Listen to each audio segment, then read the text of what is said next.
Air commodore रज़ा हैदर साहब, मेरा आपसे ये सवाल है कि अब दुनिया, now world is an electronics global village. अब वो दौर नहीं है कि आप घोड़े पे चढ़ के तलवार लेके और जंग करने जाएं। अब सारा ये इंजीनियरिंग का दौर है, अब ये सारा सिस्टम का दौर है, और उसका सबसे ज़्यादा जो रोल है वो आपके डिपार्टमेंट जो एयर फोर्स है। तो हमारी कैपेसिटी, हमारी कैपेबिलिटी और हिंदुस्तान की स्ट्रेंथ, कैपेसिटी, कैपेबिलिटी और उनके एक्सपेंस, और थोड़ा सा इसका आप मुझे कंपैरिजन दें प्लीज़।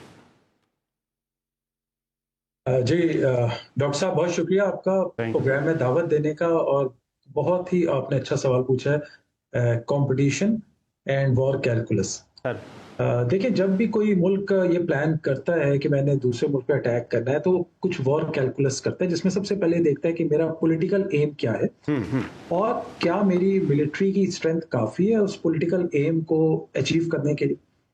अब अगर हम इंडियन आर्मी की बात करें, जिस तरह आपने प्रियम्बल में कहा, तो उनका 80 बिलियन, 74 या प्रिसाइजली उनका बिलियन डॉलर बजट है। 14 लाख उनका एक्टिव पर्सनल है। Fourth army, biggest army in the world है। और that army has been develop for two front war. वो चाइना पाकिस्तान दोनों के लिए डेवलप की गई, और उनके बड़े अजायम है, उन्होंने क्वाड भी ज्वाइन किया हुआ। ये तो है इंटरनेशनल ऑब्जर्वर्स के जो पॉइंट ऑफ व्यू। लेकिन जब हम मोदी के लेंस से देखते हैं, प्राइम मिनिस्टर मोदी के लेंस से आर्मी को, तो वो इस तरह से देखते हैं कि हमने आर्मी पे इतना इन्वेस्ट किया है, तो हमारी हिंदुत्व आइडियोलॉजी को ये आर्मी आके लेके चले, और ये हमारे लिए जो हमारा हिंदुत्व आइडियोलॉजी का वायलेंस और हेट का जो पॉलिटिक्स है उसको प्रमोट करे। अब जब यहाँ पर बात आती है ना, तो फिर आर्मी के अंदर वो मोटिवेशन नहीं आती जो एक जस्ट कॉज की मोटिवेशन। अच्छा, same word goods for navy and air force. Air force उनकी वेल ट्रेन्ड है, मैं ये कहूंगा, और उनकी न्यूमेरिकली स्ट्रेंथ भी ज्यादा है, नंबर ऑफ एयरक्राफ्ट हमसे। लेकिन उनके अंदर बड़े इश्यूज हैं। 2019 में तो उनके पास राफेल नहीं था, चले मानते हैं। अब तो उनके पास राफेल भी आ गया था, तो उनकी मिलिट्री असेसमेंट पूरी हो गई थी। इसका मतलब दे वर थिंकिंग कि अब हमारी स्ट्रेंथ पूरी है टू अटैक पाकिस्तान। बिल्कुल ठीक। लेकिन अल्हम्दुलिल्लाह जो दूसरी साइड पर पाकिस्तान एयरफोर्स और पाकिस्तान आर्म फोर्सेस हैं, और अगर मैं पर्टिकुलरली उस इवेंट की बात करूं, तो पाकिस्तान एयरफोर्स जो है वो ट्रेंड हुई है एंड ब्रॉट अप है to fight with an enemy which is much higher in numbers. तो हमने क्या किया है, क्वांटिटी को क्वालिटी से केटर किया।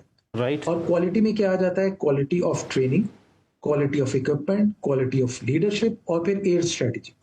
ये वो चीजें होती हैं जिससे फिर आप काउंटर करते हैं एक उस आर्मी या एयरफोर्स को जो नंबर्स में आपसे बहुत ज्यादा हो। बिल्कुल ठीक। और सबसे बड़ी बात है डॉक्टर साहब, जो मैं समझता हूँ, वो जस्ट कॉज की वॉर है। सर, ये मार्का हक है हमारी। क्योंकि एग्जैक्टली। इंडियन आर्मी या एयरफोर्स जो है वो हिंदुत्व के लिए लड़ रही होती है, हम एक जस्ट कॉज के लिए लड़ रहे होते हैं। और इस पर्टिकुलर इवेंट की अगर आप बात करें जो 6-7 मई को हुआ, ये तो अल्हम्दुलिल्लाह इसमें जो मल्टी डोमेन ऑपरेशन जो टर्म आजकल बहुत यूज भी हो रही है, जिसमें हम अपनी तमाम कैपेबिलिटीज को कन्वर्ज करते हैं इनटू अ सिंगल फोर्स, जिसमें आपके एसेट्स आ जाते हैं, जिसमें एयरक्राफ्ट भी होते हैं, ड्रोन्स होते हैं, साइबर, ईडब्ल्यू, ये सब जब कन्वर्ज होता है इंक्लूडिंग स्पेस, तो वो एक मल्टी डोमेन ऑपरेशन क्रिएट करता है।